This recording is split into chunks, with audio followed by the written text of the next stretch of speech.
Yo l'équipe, j'espère que vous allez bien. Aujourd'hui, je vous fais l'explication point par point de A à Z de mon contenu gratuit, de mon ebook gratuit. Le premier ebook que je vous ai fait, il est gratuit sur comment s'entraîner quand t'es un novice. Si tu veux avoir accès à ce contenu, tu vas cliquer sur mon lien Ko-fi dans la description et tu vas immédiatement être dirigé vers ma page Ko-fi où tu peux me faire un don, mais où tu peux aussi juste taper 0, tu vois, et avoir accès à l'ebook gratuitement. Si tu veux, et si tu estimes que ça vaut ton temps et que ça vaut ton argent, tu peux me faire un don libre sur la base de ce compte. Maintenant, aujourd'hui, je vais te détailler point par point tout ce que tu vas devoir faire quand tu vas vouloir faire ton entraînement, créer ton entraînement et commencer la muscu. Moi, si tu me connais pas, ce compte ici, Chacha Lift, c'est le compte où je parle vraiment que de muscu. Je suis coach sportif en ligne depuis maintenant 2 ans. Ça fait plus de 2 ans que j'ai mon premier coaché. Voilà, je suis passionné de musculation, je suis passionné surtout de performance, même si j'aime bien avoir un gros physique. Au niveau performance, j'ai passé une dips à 140 kg, un soulevé de terre traditionnel à 284 kg. J'en passais des meilleurs. Je travaille un petit peu tout, je travaille aussi les tractions, etc. Et je suis un athlète naturel de 20 ans. Donc voilà, pour la partie flex un peu, histoire que vous sachiez que je ne parle pas pour rien dire, que j'ai des performances et que j'ai derrière de quoi prouver mes dires. Si vous voulez plus de preuves, allez voir mes retours de coaching, hein.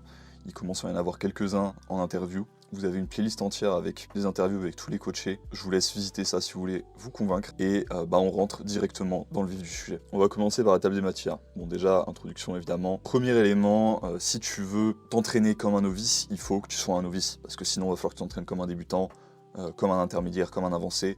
Et du coup, on va voir est-ce que tu es un novice ou est-ce que tu n'es pas un novice. Après, la table des matières, je vais passer vite dessus parce que de toute façon, on va voir tous ces éléments-là dans la vidéo.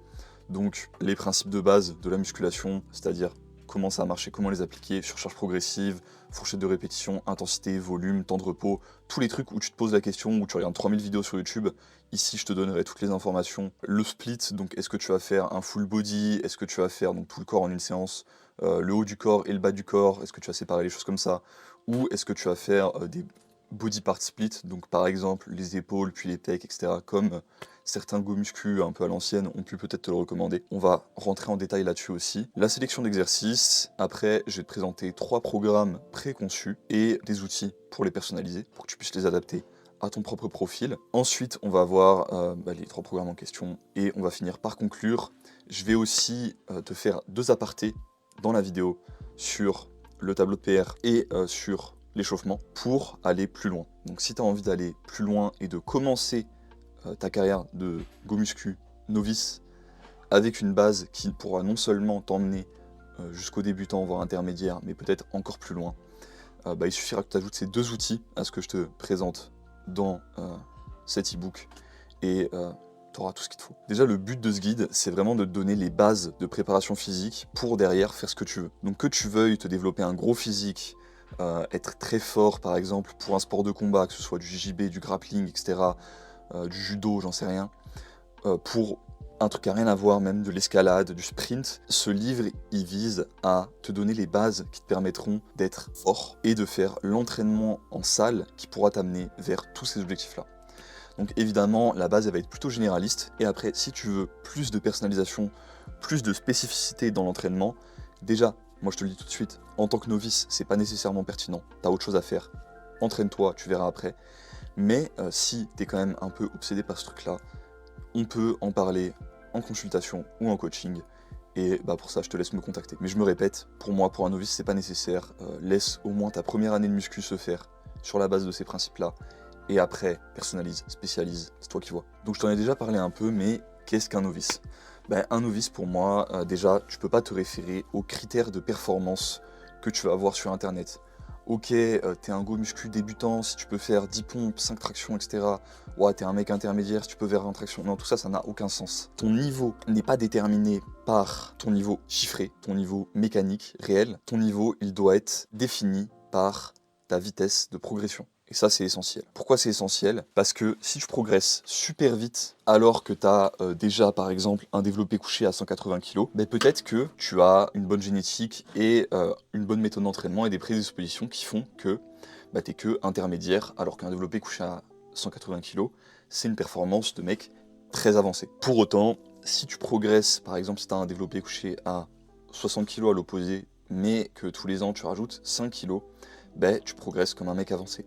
Pour autant, ça ne veut pas dire que tu es avancé, il y a quand même de la nuance à apporter dans cette chose-là. Généralement, si tu as ce niveau de performance, à moins de partir d'une base extrême, donc de l'anorexie, même en partant de ce genre de base extrême, ou une maladie, un cancer, ce genre de choses, il y a extrêmement peu de chances, c'est même, à vrai dire, je dirais une chance d'à peu près 0%, que tu sois réellement avancé. Ce qui est le plus probable, c'est que tu t'entraînes mal. Et du coup, on va t'éviter de t'entraîner mal. Alors, vitesse de progression. Si tu progresses à chaque séance que tu t'entraînes, t'es un novice. C'est aussi simple que ça. Tu progresses chaque semaine à peu près, t'es plutôt débutant. Tu progresses chaque mois, t'es plutôt intermédiaire. Et quand tu vas avoir une vitesse de progression plus lente, tu vas être avancé. Et là, je te parle en restant sur les mêmes mouvements, mais tu verras que quand tu dépasseras la phase débutant, ce sera pertinent de faire une rotation d'exercice pour, justement, faire des gains comme un débutant, comme un novice, en étant intermédiaire ou avancé. Mais ça, c'est dans mes autres contenus, c'est la majorité de ce que je fais sur cette chaîne, c'est pour les avancés, c'est pas pour les novices. Donc si t'es déjà dans cette case-là, bah en vrai, t'as juste à regarder le reste de ma chaîne, mon gars. Donc voilà, là on a le petit graphe, novice, progression à chaque séance, débutant, progression à chaque semaine, intermédiaire, progression chaque mois, et avancé, ça va être très dépendant, parce qu'avancé, tu vas avoir entre moi par exemple, qui a une dips à 140, et Mathieu Zlat, qui est une élite mondiale, qui a une dips à 205 kg. Donc dans avancé, en fait, tu as, disons, un continuum de performance qui est plus grand, en fait, que entre débutants et intermédiaires, que même entre novices et intermédiaires. Tu as un continuum énorme, parce qu'à partir du stade avancé, bah, c'est là où tu vas avoir tout simplement entre les gens très forts et l'élite mondiale, donc une énorme variabilité. Ok, maintenant on va passer directement sur les principes de base. La surcharge progressive, déjà la surcharge progressive c'est quoi? Pour une prise de masse musculaire comme de force, le principal facteur ça va être la tension mécanique. La tension mécanique c'est quoi? C'est la tension que tu vas mettre sur tes muscles avec la relation vis-à-vis de leur étirement. Ok? Ou comme je te l'écris ici, la quantité de contraintes imposées sur tes structures sur une amplitude suffisante. Pour le simplifier, il faut déplacer des trucs assez lourd sur assez d'espace. C'est simple. La muscu, c'est ça. T'as pas besoin de complexifier le truc plus que ça à la base. La muscu, c'est déplacer des trucs lourds sur assez d'espace. Et après, les facteurs de technique, tout ça, on en parlera par la suite. Et la méthode qui vise à s'assurer qu'on applique une tension mécanique suffisante au fur et à mesure que l'on progresse et que les capacités musculaires, tendineuses, squelettiques, que les capacités de ton corps augmentent, en fait, que tu deviens plus résilient, plus puissant, plus antifragile, c'est la surcharge progressive. Rien de secret. En gros, plus tu déplaces des trucs lourds dans plus d'espace, plus tes muscles s'y adaptent et plus tu peux déplacer des trucs encore plus lourds dans encore plus d'espace. C'est aussi con que ça marche excellemment. Donc maintenant, comment on va l'appliquer? La prise de masse musculaire et de force, c'est des phénomènes qui sont, j'ai mis relativement lents, mais ça va dépendre de ta perception de la chose. Si tu es habitué à de la dopamine rapide, à te regarder TikTok, etc., pour toi ça va peut-être te paraître extrêmement lent, mais en vérité, c'est quelques semaines, quelques mois. De toute façon, tu devrais voir au niveau force, du moins, des améliorations de semaine en semaine, surtout au début, tout simplement du fait que ton corps, en particulier au début, s'adapte très vite, hein, c'est les fameux noob gains. Donc pour bien appliquer notre surcharge progressive, il nous faut trouver un moyen de faire des augmentées de difficulté qui vont être minimes, qui vont nous permettre d'augmenter un petit peu, mais qui vont être très régulières, ok? Parce que si, par exemple, la semaine 1, première semaine, t'arrives, tu fais 10 pompes, la semaine suivante, t'arrives, t'essaies de faire 10 pompes avec 20 kg de lest, tu vas pas y arriver, ok? Parce que t'as essayé de faire un incrément beaucoup trop élevé par rapport à la vitesse d'adaptation de tes structures et ta masse musculaire. Comment t'estimes la vitesse d'adaptation de tes structures, de tes muscles, de tes tendons, de ton système nerveux? Tu n'as pas besoin de l'estimer. Il faut juste t'entraîner et, comme on va le voir, laisser ta progression se faire assez naturellement. T'as pas besoin de réfléchir cet élément-là, ok? Donc, exemple de comment on va appliquer la surcharge progressive de manière efficace en faisant des incréments réguliers et minimes, plutôt que des incréments énormes, mais impossibles à maintenir sur le long terme. Alors si je soulève 10 fois 60 kg au développé couché, et que j'essaie d'ajouter 2,5 kg. Si je soulève 10 fois 60 kg au développé couché, je vais pouvoir soit ajouter 2,5 kg, ça va être le plus bas incrément avec les poids que je vais avoir par exemple dans un Basic Fit. Donc ça, il y a deux poids de 1,25, mais comme tu en mets un de chaque côté de la barre, ça te fait 2,5 kg en plus. Soit je vais essayer d'ajouter une répétition. Si j'ajoute une répétition, je vais faire 11 fois 60 kg et je vais augmenter de 10% ma tension mécanique totale. En gros, la surcharge que je vais faire, elle va être de 10%. Si j'ajoute 2,5 kg, je vais faire 10 fois 62,5 et au total, j'aurai une augmentation de 4,2% de ma surcharge progressive. Donc une augmentation plus petite. Ce qu'on va faire, c'est logiquement, on va prioriser l'augmentation plus petite qu'on va pouvoir continuer à faire la semaine suivante et du coup maintenir sur du long terme. Donc on va augmenter 2,5 kg. Je te prends un autre exemple un peu plus extrême. Si je fais 100 répétitions à 20 kg au squat, ok, 100 reps à 20 kg au squat, c'est très long. Et la plupart du temps, et je te recommande pas de faire des séries de 100 reps, du moins en tant que novice, donc c'est vraiment juste un exemple, ok. Soit je peux ajouter une répétition, la fois suivante, soit je peux ajouter 2,5 kg, encore une fois, parce que je peux pas ajouter moins de 2,5 kg comme on l'a dit précédemment. Si j'ajoute une répétition, je fais 101 répétition, excuse-moi, fois 20 kg, soit une surcharge, bah logiquement, j'ajoute une rep à 100 reps, ça fait une surcharge de 1%. Si j'augmente 2,5 kg sur la barre, si j'ajoute 2,5 kg sur la barre, je fais 100 fois 22,5. J'ai fait une surcharge de 12,5%. Dans cette situation-là, c'est énorme. Ce que je veux dire par là, c'est que ce calcul-là, t'as pas nécessairement besoin de le faire à chaque fois. Ça peut être utile de le faire à chaque fois au début, mais il va vraiment te servir de te dire toujours augmenter du pourcentage le plus bas. Sauf éventuellement quand tu te sens vraiment très prêt à prendre une nouvelle charge ou un nouveau nombre de répétitions, auquel cas c'est ok de viser un pourcentage plus haut.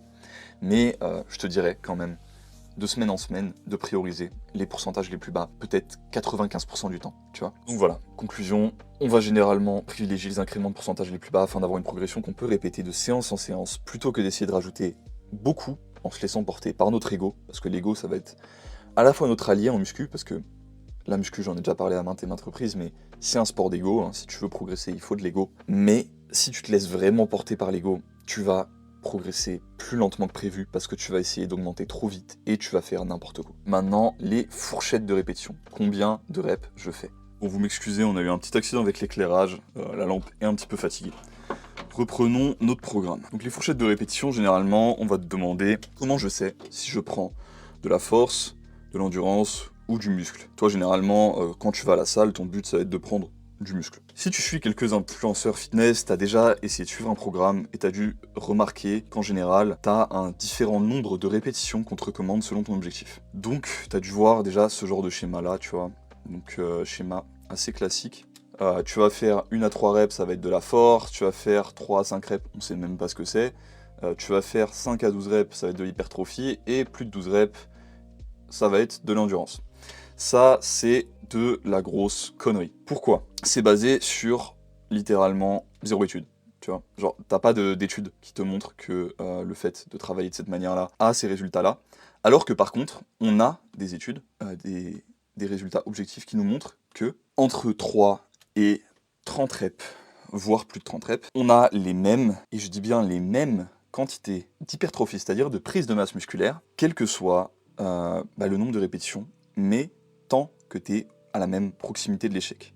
Donc ça veut dire quoi la proximité de l'échec? Ça veut dire tant que tu pousses aussi dur et que tu es incapable de pousser plus en fait en nombre de répétitions. Donc si par exemple tu fais 25 répétitions à 40 kg développé couché, ok, tu vas avoir autant d'hypertrophie si c'est le max que tu peux faire, si t'es pas capable de faire une 26e répétition, que si tu avais fait 5 répétitions à par exemple 65 kg et que c'était aussi le max que tu pouvais faire. Donc en fait, tu as énormément de liberté sur ce que tu vas faire en termes de nombre de répétitions. Et en plus de ça, entre 3, donc j'ai dit 3 mais c'est plutôt 4 et 30 répétitions, on sait que l'hypertrophie va être à peu près égale. Au-delà de 30, ça n'a pas été étudié. J'ai mis surtout endurance, mais c'est un peu une idée qui est basée sur pas grand-chose. C'est-à-dire que la raison pour laquelle je vais dire surtout endurance, c'est parce que ça va être beaucoup plus dur d'aller proche de l'échec quand tu vas faire plus de 30 répétitions, parce que tu vas être limité par la brûlure musculaire, parce que ça va être très désagréable, et que ça va être beaucoup plus mental, en fait, le fait de faire plus de 30 répétitions sur un exercice. Donc, ça se trouve, tu auras une hypertrophie, si tu te mets à la même proximité de l'échec, qui sera la même, donc une prise de masse musculaire qui sera la même qu'entre 4 et 30, mais on n'a pas pu l'étudier parce que juste c'est chiant d'entraîner les gens comme ça, et on n'a pas encore les finances. Et de toute façon, la science de l'entraînement est extrêmement en retard. Il y a quand même une utilité à ces séries de plus de 30 reps pour la majorité des novices et des débutants, or peut-être si tu as plus de 50, 60 ans et que tu as déjà des tendons en assez mauvais état. Pour moi, il n'y a pas trop d'intérêt en tant que novice à faire ce nombre de répétitions. Donc, tu peux éviter ça, ok? Ce que tu vas viser, ça va être surtout du 4 à 30 en particulier au début, parce que tu vas pas avoir un conditionnement tendineux et musculo-squelettique qui va être très très bon. Généralement, surtout si tu étais sédentaire avant. Si tu étais déjà un athlète, tu peux commencer direct avec de la force aussi dans ce que tu fais. Mais si t'es pas un athlète, moi ce que je vais te recommander, c'est de passer tes premiers mois sur du 4 à 30 et peut-être plus tard, au bout de 6 mois, 1 an, en étant un peu à l'aise, d'intégrer des 1 à 3 reps et de l'entraînement un peu plus focus force dans ce que tu fais. Maintenant, pour ce qui est de l'intensité, ok, l'intensité, en vrai, ça va peut-être te surprendre, parce que je t'ai parlé d'être proche de l'échec et du fait justement de chercher à aller à l'échec, tout simplement, parce que c'est là où tu auras le plus d'hypertrophie, et c'est vrai. Pour autant, l'intensité, en vrai, on s'en fout un peu. Ça peut paraître bizarre ce que je te dis avec ce que je t'ai dit juste avant. Pourquoi ? On s'en fout tant que tu appliques ta surcharge progressive. Parce que si tu augmentes le nombre de répétitions ou le poids que tu mets sur la barre chaque semaine, sur chaque exercice, même si t'es pas à l'échec, il y a nécessairement une progression qui se fait, et ça veut dire que nécessairement que tu fais des adaptations au niveau tendons, muscles, squelette. Ok ? Donc, c'est pas grave si tu vas pas à l'échec.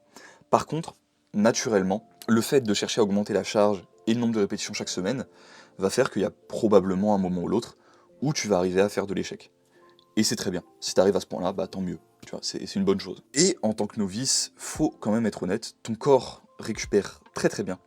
Parce que justement, il n'est pas encore habitué au système il n'est pas encore habitué au stimulus de l'entraînement. J'ai dit même s'il n'est pas habitué au stimulus de l'entraînement, mais c'est un peu parce qu'il n'est pas habitué au stimulus de l'entraînement. Et ton système nerveux n'étant pas entraîné, en tant que novice, ta stabilité et tous les autres facteurs d'apprentissage moteur, c'est-à-dire de comment faire un exercice, vont être moins bons que quelqu'un de plus avancé. Donc ça veut dire quoi ? Ça veut dire que, par exemple, si tu as une barre sur le dos avec un squat et que tu n'as rien pour te sécuriser, ça va peut-être être un peu plus dangereux. Bon, normalement, dans n'importe quelle salle commerciale, tu peux mettre des sécurités, et même en étant tout seul, tu peux te sécuriser. Et ça, c'est essentiel, d'ailleurs. Mais par contre, tes risques de blessure, ils sont quand même, faut le reconnaître, très bas. Voilà. Parce que ton système nerveux, comme il n'est pas habitué au fait de s'entraîner, il va limiter ta production de force sur les exercices, et en fait, tu risques pas de te mettre en danger avec la force que tu es capable de produire. Ok ? Tu es actuellement moins fort que tu ne l'es réellement, parce que ton système nerveux t'empêche d'accéder à cette partie-là de ta force.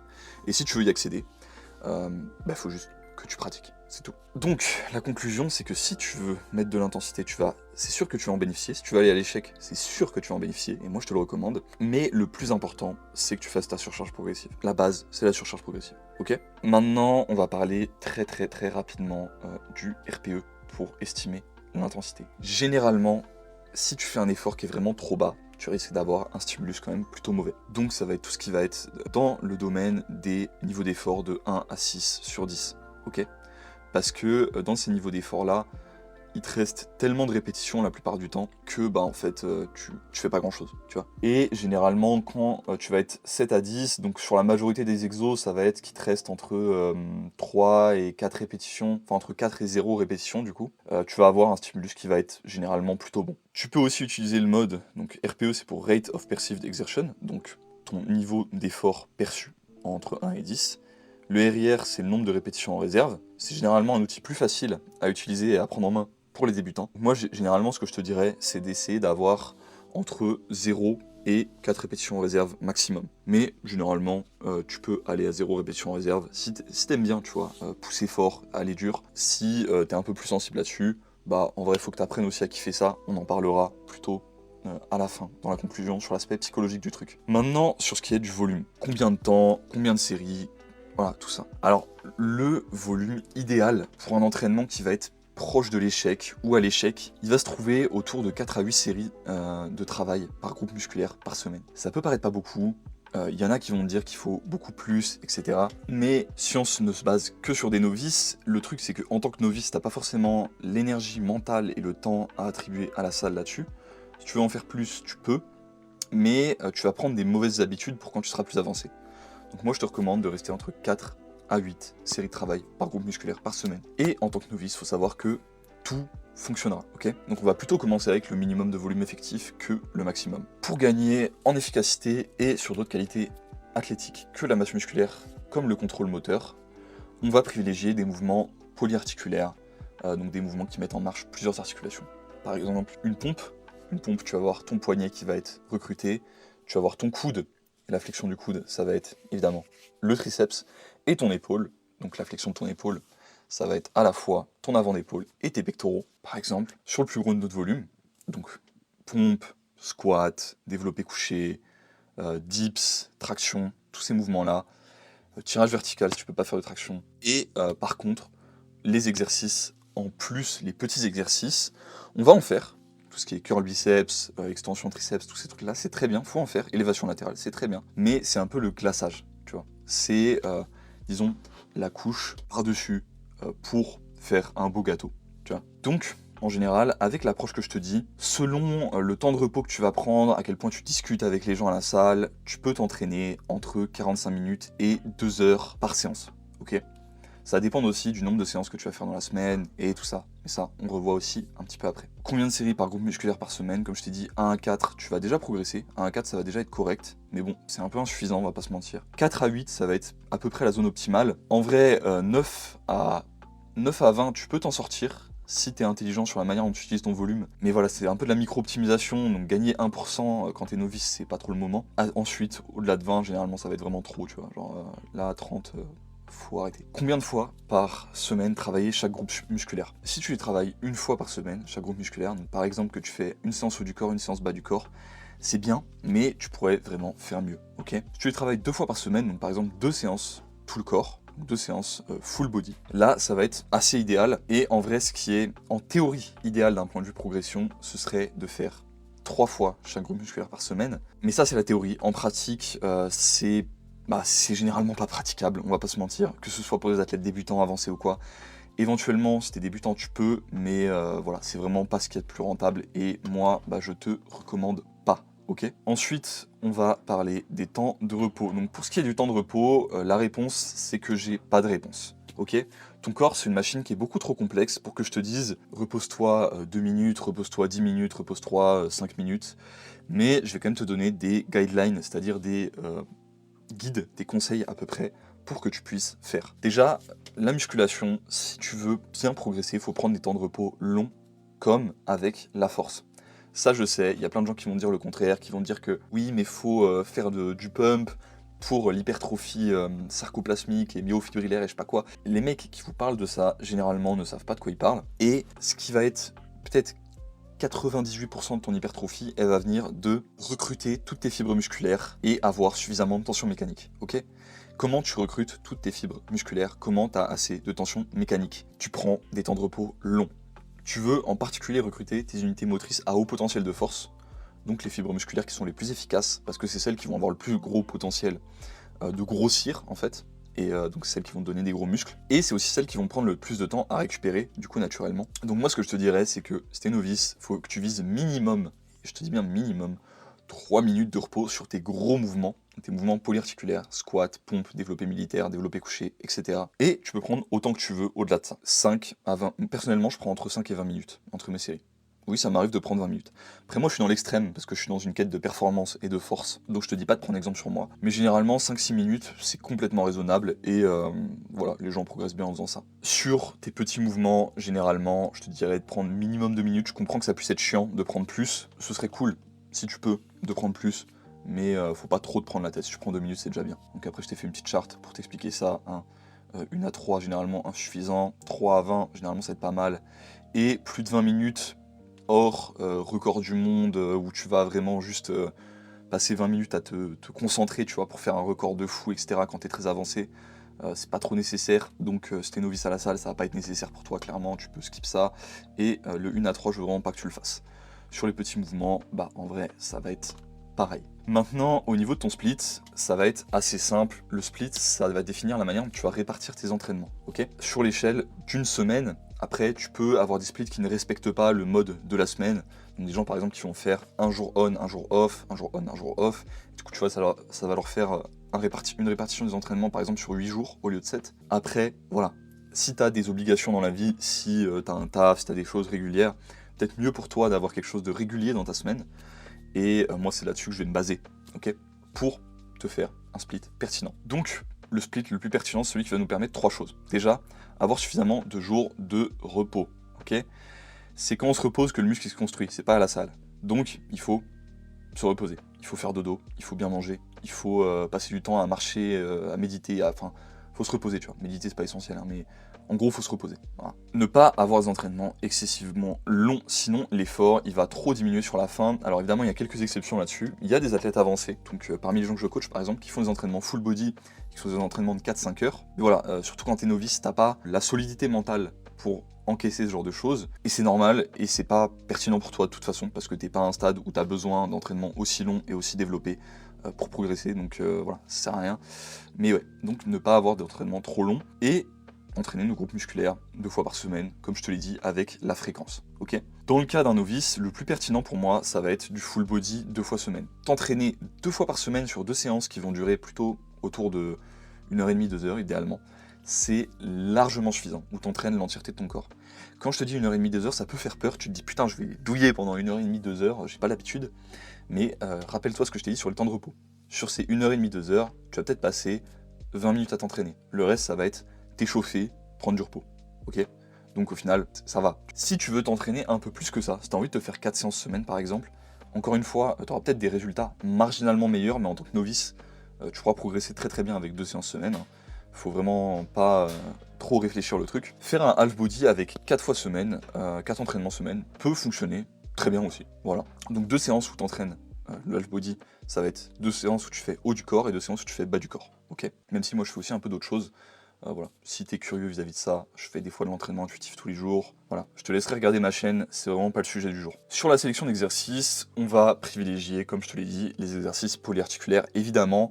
C'est les plus rentables à tout point de vue, hein, ok? Donc pour travailler tout le corps, on va avoir besoin d'une variante de squat. Donc une variante de flexion principalement de genoux. Donc un hack squat, si tu as ça dans ta salle, un front squat, un squat bar, ce que tu veux. Une leg press, en vrai, c'est une variante de squat au sens où je l'entends, ok?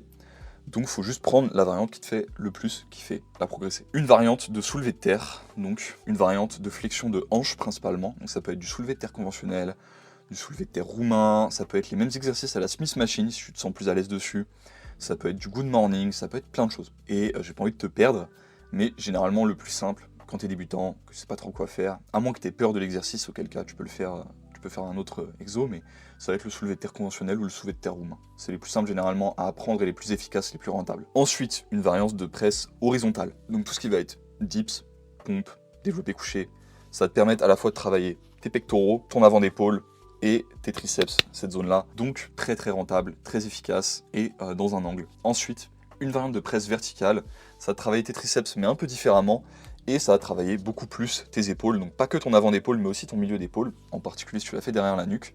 Je sais qu'on t'a dit que c'était dangereux mais c'est faux. Encore une fois, c'est un sujet pour un autre jour.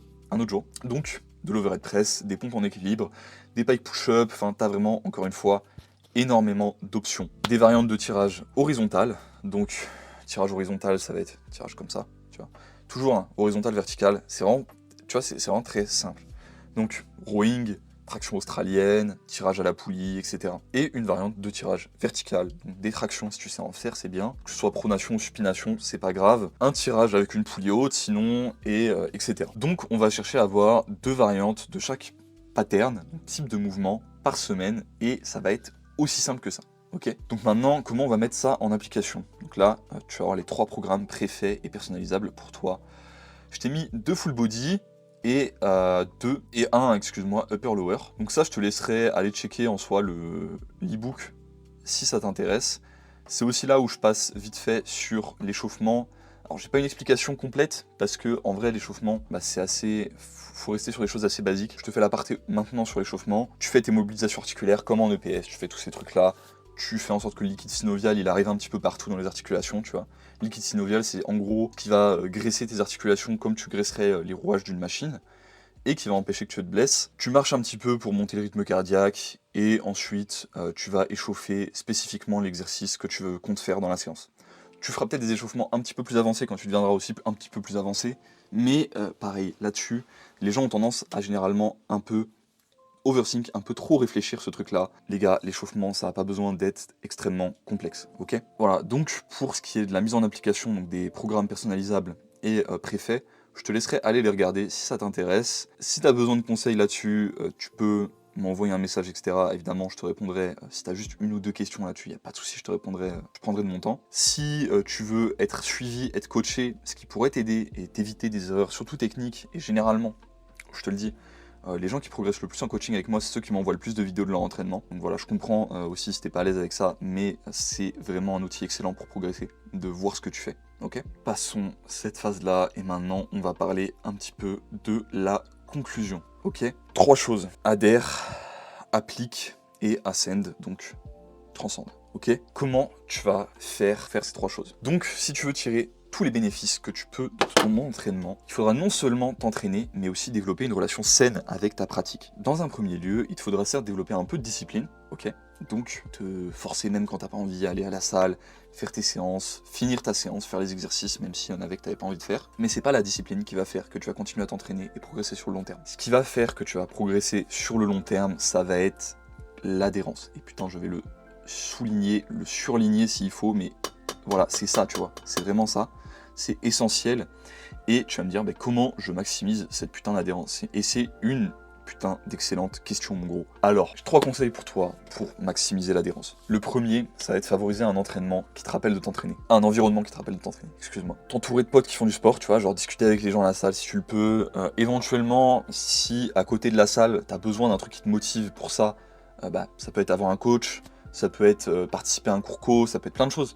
Mais avoir une communauté autour du fait de t'entraîner, vraiment, tu sais, quand dans le dev perso on dit que t'es la moyenne des 5 personnes avec lesquelles tu passes le plus de temps, c'est réel. Si tu passes du temps avec des gens qui fument, qui boivent, qui mangent de la junk food et qui sont en mauvaise santé, tu vas probablement finir comme eux. Ou du moins, si tu ne finis pas comme eux, ça va te demander énormément de volonté et d'énergie mentale que tu n'aurais pas eu à dépenser si t'étais pas entouré de gens comme ça. Donc, entoure-toi des bonnes personnes. C'est compliqué, et c'est un truc que je te dis long terme, mais c'est vraiment une priorité. Maintenant, dans ton environnement, il n'y a pas que les gens, il y a aussi ton environnement matériel. Donc un truc, ça peut être de prendre l'habitude, par exemple, de mettre ton sac de sport à chaque fois que tu rentres chez toi, ou à chaque fois que tu fais quoi que ce soit, sur ton lit, et de toujours préparer ton sac de sport la veille pour l'entraînement, tu vois. Ça peut être prendre un abonnement à la salle la plus proche de chez toi, même si elle n'a pas toutes les machines que tu aimerais avoir pour t'amuser, parce que ça va être plus simple, parce que tu sais que les 10 minutes de marche, tu les feras, alors que tu n'aurais pas fait les 20 minutes de route pour aller à l'autre, par exemple. Ça peut être même investir dans du matériel, si t'as un peu de sous, mais que t'as vraiment pas la déterre d'aller t'entraîner à la salle. Ce qui peut être compréhensible, hein, c'est un environnement qui est pas forcément idéal, tu vois. Moi, par exemple, je te le dis, en tant que muscu passionné, j'aime pas m'entraîner à la salle. J'aime bien m'entraîner avec des gens, mais j'aime pas m'entraîner à la salle parce que il y a un élément très important dans les salles commerciales, les gars, c'est l'intensité des gens sera très minime. Si vous faites ce que les autres personnes que vous voyez dans les salles commerciales font, en termes d'intensité, je te parle même pas en termes d'exo, etc. Vous allez finir comme eux, c'est-à-dire avec des physiques éclatés, ok? Faut y aller en mettant de l'intensité dans ce que tu fais. Et là-dessus, avoir un environnement avec des gens déter, ça peut énormément aider. Donc si t'as une salle un peu à l'ancienne, tu vois, un peu body à l'ancienne, tout ça, ça peut être excellent d'aller dans ce genre de salle, parce que généralement tu vas avoir des gens plus déter, des gens qui vont te pousser, des gens qui vont te motiver. Et vraiment, les gars, les gens à la salle sont super sympas, hein. Vraiment vous. Plus dans ces salles-là d'ailleurs que dans les salles commerciales. Les salles commerciales, généralement, vous risquez, à mon avis, d'avoir une moins bonne expérience que dans ces salles-là. Mais même s'il y a des gens qui vous jugent dans les salles commerciales, vraiment, faut être un abruti pour juger un débutant dans une salle commerciale. Je te le dis, je connais personne avec qui j'ai discuté et avec qui je m'entraîne ou quoi, qui juge les gens dans les salles commerciales, qui juge les débutants ou quoi, pour qui moi j'ai du respect, tu vois. Il y a un mec peut-être que je connais qui fait ça, et j'ai pas de respect pour lui. Donc voilà. Ne vous embêtez pas avec le regard des autres, vraiment, il n'y a pas de souci. Les mecs forts, quand on vous verra arriver, tu vois, parce que moi je suis un mec fort quand même, quand on vous verra arriver dans la salle, que vous êtes complètement novice débutant, qu'on vous voit un peu perdu, même si vous faites des erreurs ou quoi, on va être bienveillant. Peut-être qu'on va paraître un peu rude, peut-être on va paraître un peu bizarre parce qu'on va être concentré dans notre entraînement et qu'on va peut-être être un peu énervé, mais pas contre vous, contre la barre juste. Tu vois, quand on s'énerve juste contre notre barre de développé couché ou quoi. C'est pas, y a rien de à vous. Et faut vraiment le comprendre en tant que novice que, allez, 99% des gens que tu vas voir à la salle, ils sont bienveillants. On est heureux de vous voir quand on voit des novices à la salle. On est content parce qu'on se dit c'est bien. Tu vois, ils se reprennent en main, ils font un effort, c'est cool. Ça, c'est un petit message que je voulais faire passer. Et par contre, si t'as envie d'éviter cet environnement-là parce que par exemple, je sais pas, t'aimes pas trop le regard des autres, t'es pas à l'aise avec la salle, ou à l'opposé que t'aimes pas l'énergie que ça te donne parce que ça te donne une énergie un peu nulle, tu vois, que les gens s'entraînent pas assez intensément, etc. Investir dans du matos chez toi, ça peut être une bonne idée. Ou même juste entraîner à un parc, parce que généralement dans le street workout, les gens vont être un peu plus déter et vont aussi te donner une meilleure énergie. Voilà, t'as plein d'options.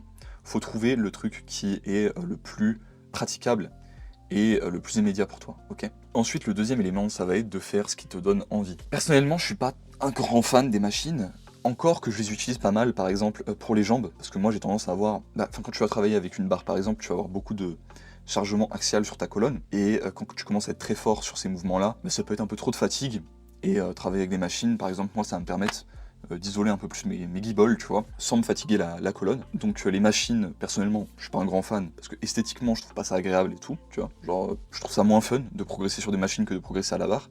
Mais si toi, t'as envie de progresser sur les machines, que tu trouves que mettre plein de plaques sur une machine, c'est stylé, fais ça, tu vois. Genre, vraiment, pour ça que moi, tu vois, je t'ai pas parlé trop de ce que j'aime bien et de ce que je pense qu'il faut faire dans cette vidéo-là et dans cet e-book-là, c'est parce que réellement, tous les outils que tu as à ta disposition, ils vont fonctionner si tu appliques les mêmes principes de base, ok? C'est pour ça que je t'ai mis les principes de base. Si tu appliques ta surcharge progressive et que tu as un entraînement structuré, peu importe que tu utilises des machines, que tu utilises des barres libres, que tu utilises du poids de corps et qu'après tu te laisses au poids de corps, dans tous les cas, tu auras des résultats peut-être à 1% de différence, tu vois, mais des résultats vraiment similaires. Encore une fois, je suis pas là pour te juger vis-à-vis de ça. Fais ce qui te fait kiffer. Si t'as envie de faire des pompes, fais des pompes. Si t'as envie de faire une machine chest press, fais une machine chest press. Si t'as envie de faire du développé couché, fais du développé couché. Voilà, ça c'est important. Et le dernier élément que je vais te donner, c'est oublie ta tête. Écoute ton corps. C'est pas facile, c'est peut-être le truc qui va te demander le plus d'apprentissage, sauf si t'es déjà un athlète, encore une fois, mais bon, si t'es déjà un athlète, t'as pas besoin d'une bonne partie de ses conseils, on va pas se mentir. Quand tu t'entraînes, il faut te mettre dans ton corps, ok?